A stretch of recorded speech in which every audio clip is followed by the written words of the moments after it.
সুপ্রিয় শিক্ষার্থীরা, দেখো তোমাদের মাঝে আরেকটি প্রশ্ন নিয়ে হাজির হয়েছি। এটা ভগ্নাংশের একটি প্রশ্ন দেওয়া আছে। এক ব্যক্তি তার মোট ভ্রমণ পথের 6/1 অংশ নৌকায়, 18/5 অংশ ট্রেনে, 9/2 অংশ বাসে এবং অবশিষ্ট 80 কিলোমিটার বিমানে গেল। সে কত দীর্ঘ পথ ভ্রমণ করলো? তাহলে দেখো, যদি আমরা একটু চিন্তা করে নিই, এই টোটাল হলো আমার এই তার যে অতিক্রান্ত দূরত্ব বা ভ্রমণ যে পথ, এটা তার মোট অংশ হিসেবে চিন্তা করি। মোট রাস্তাটা কত? 1 অংশ। এই মোট রাস্তাটা হলো 1 অংশ, এই মাথা থেকে মাথা পর্যন্ত 1 অংশ। এই 1 অংশের সে 6/1 অংশ গেছে নৌকায়, আর এই 18/1 অংশ গেছে ট্রেনে। এখান থেকে এখানে ধরো তোমার 18/5 অংশ। তাহলে এটা গেছে কিসে? এটা গেছে প্রথমে নৌকায়, নৌকায়। আর এখানে গেছে, এইটুকু গেছে ট্রেনে। আর এখান থেকে 9/2 অংশ ধরো তোমার এটুকু হলো বাসে। আর এই যে বাকি যে রাস্তাটা, এটা হলো 80 কিলোমিটার। 80 কিলোমিটার। দেখো, এটা অংশ, এটাও অংশ, এটাও অংশ, কিন্তু এই যে লাস্টের যে অংশটা বিমানে গেল, এই বিমানের রাস্তাটুকু আমার কিসে দেওয়া আছে? কিলোমিটার দেওয়া আছে। এই নৌকা, ট্রেনে, বাসে যে দূরত্ব কি যতটুকু রাস্তা গিয়েছে সেটা হিসেবে দেওয়া আছে অংশতে। আর বিমানের যেটুকু দেওয়া আছে সেটা দেওয়া আছে কিসের? কিলোমিটারে। তাহলে এখানে কিন্তু একটা পার্থক্য বোঝা গেল যে এই তিনটা অংশে, আর এটা কি কিলোমিটারে। তাহলে আমরা যদি সম্পূর্ণ রাস্তাটা 1 অংশ চিন্তা করি, অংশ হিসেবে যদি 1 অংশ চিন্তা করি, তাহলে এই নৌকা যতটুকু গেল, ট্রেনে যতটুকু গেল, বাসে যতটুকু গেল, এই তিনটা আমরা কি করি? যোগ করে সম্পূর্ণটা কত আমার? সম্পূর্ণ হলো 1 অংশ।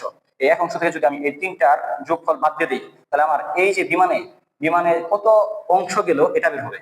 সম্পূর্ণ রাস্তাটা 1 অংশ। এই 1 অংশতে যদি আমরা এই নৌকা, ট্রেন আর বাসে টোটাল বের করে যদি আমরা টোটাল 1 অংশ থেকে এই তিনটা যোগফল বাদ দিই, তাহলে আমার কি বেরোবে?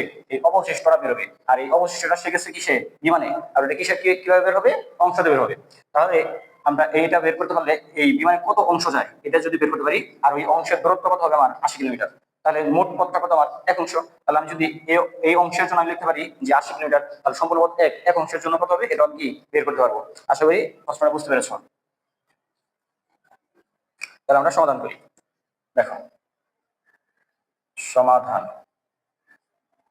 ধরি সে 1 অংশ পথ ভ্রমণ করেছে। তাহলে আমাদের এই 1 অংশের জন্য যদি আমরা দূরত্ব বের করতে পারি, ওইটা আমার আনসার হবে। তাহলে এখানে দেখো, নৌকা, ট্রেন ও বাসে মোট ভ্রমণ করে, যোগ করি কত এখানে? 6/1 যোগ 18/5 যোগ 9/2 অংশ। এগুলো কিন্তু সবগুলাই অংশতে দেওয়া আছে। আচ্ছা, তাহলে আমরা এটা লসাগু করি। 6, 18, 9 লসাগু কত? আমরা এটা মুখোমুখি লসাগু এর আগে ক্লাস নিয়েছিলাম, শিখেছিলাম যে লসাগু সবসময় হয় সবচেয়ে বড়টা না হয় তাহার গুণিতক। এখানে সবচেয়ে বড় কত? 6, 18, 9। এটার মধ্যে সবচেয়ে বড় হলো 18। 18 লসাগু হবে কিনা কে বুঝবো? দেখতে হবে 18 এই তিনটা তারিখ বুঝছি না। 18 6 তারিখ বুঝছো, 318, 18 18 তারিখ বুঝছো, 18 18 9 তারিখ বুঝছো, 9 গুণ 18। তাহলে অবশ্যই লসাগু হবে কত? 18। আসলে বুঝতে পেরেছো? আবার রিপিট করতেছি যে লসাগু হয় সবসময় সবচেয়ে বড়টা না হয় তাহার গুণিতক। ওইটা হবে কিনা? সবগুলো দ্বারা যদি বিভাজ্য হয় তাহলে ওইটা হবে, যদি না হয় তাহলে তার 2 গুণ 3 গুণ 4 গুণ এইভাবে যেতে হবে, দেখতে হবে সবগুলো দ্বারা কি বিভাজ্য কিনা। তাহলে লসাগু 18। 6 দিয়ে তারপর নিয়ম কি? এই হরটা দিয়ে এই লসাগু ভাগ করতে হবে। 6 দ্বারা যদি আমরা 18 ভাগ করি তাহলে কত হবে? 3। এই 3 দ্বারা আবার উপরের লবকে গুণ করতে হবে, তাহলে 3 একে 3। এখানে 3, আবার 18 18 ভাগ করো, এই হর দ্বারা এই লসাগুকে ভাগ করতে হবে। 18 18 দ্বারা ভাগ করলে কত হয়? 1। 1 দ্বারা এই উপরের 5 গুণ করতে হবে, তাহলে 5 একে 5। এখন আবার আসো, এই 9 দ্বারা এই 18 কে ভাগ করো, লসাগু 18 কে ভাগ করলে কত হবে? 2। 2 দ্বারা 2 গুণ করে 2 মানে 4। তাহলে আসছে কত? যোগ করি আমরা 8 12। তাহলে 12 18, 18/12 অংশ। দেখো আমরা এটা 6 দিয়ে কাটতে পারি, 6 দিয়ে কাটলে কত হবে? 2। 6 দিয়ে কাটলে কত হবে? 3। তোমরা এই কাটাকাটির সময় একটা জিনিস ভুল করো, খেয়াল করো যে তোমরা এরকম করো যে 18/12 আছে, তোমরা 6 দিয়ে কাটা 3 এখানে লেখো। এইটা এই 12 কে তুমি 6 দিয়ে কাটা 2 এখানে লেখো। তো এবার যদি লেখো তাহলে কি হয়? দেখো, কাটাকাটি করে এখানে কিন্তু মনে হচ্ছে কি পুরোটা মিলে একটা সংখ্যা 183 লেখা হয়েছে। এখানে মনে হচ্ছে কি এখানে কত? 122 লেখা হয়েছে। তো লেখায় ভুল করা যাবে না। এটা কেটে সবসময় নিচে লিখবা, আর এই উপরটা কেটে সবসময় কি উপর লিখবা, তাহলে তোমার কি বুঝতে অসুবিধা হবে না। আশা করি বুঝতে পেরেছো কি বুঝেছি। তাহলে এখানে আমরা কত পাচ্ছি? 3/2 অংশ। এখন আমরা কি ধরেছিলাম? টোটাল রাস্তাটা কত? 1 অংশ। এই 1 অংশ থেকে চিত্রের মধ্যে বুঝিয়ে দিয়েছি, এই 1 অংশ যদি আমরা এটা বাদ দিই তাহলে আমি এই অবশিষ্ট অংশ পাবো। তাহলে আর ওই অবশিষ্ট রাস্তাটা সে বিমানে যায়, তাহলে অবশিষ্ট না, অবশিষ্ট না, আমরা বিমানে লিখে দিই একদম, যে বিমানে যায়। সুতরাং বিমানে যায়, যায় বা অতিক্রম করে লিখতে পারো। তাহলে মোট হলো এক অংশ, এই এক অংশ থেকে এই 3/2 অংশ বাদ দিয়ে দিলে আমরা ওই অবশিষ্ট অংশ, তার মানে বিমানে কতটুকু যায় এটা পাবো। লসাগু কত হবে 3, এর নিচে একটা 1 আছে, 1 দ্বারা 3 ভাগ করে 3, 3 1 3, এগুলো তোমরা ভাগ করো সবাই, 3 দ্বারা 3 ভাগ করো, 1 1 দ্বারা 2 ভাগ করলে 2, তাহলে 3 ভাগের কত আসতেছে 1। এই যে 3 ভাগের 1 অংশ, এই 3 ভাগের 1 অংশ কি করছে, সে বিমানে গেছে। আর এখানে দেওয়া আছে আমার বিমানে যায় কত 80 কিলোমিটার, তার মানে আমার এই 3 ভাগের 1 অংশ সমান কত 80 কিলোমিটার। আমরা কি এটা লিখতে পারবো? তাহলে দেখো আমরা যদি এদিকে করি, তাহলে প্রশ্ন মতে বলেছে কি সে কত দীর্ঘ পথ ভ্রমণ করে, তাহলে মোট পথে মানে মোট পথের দৈর্ঘ্য বের হবে। মোট পথের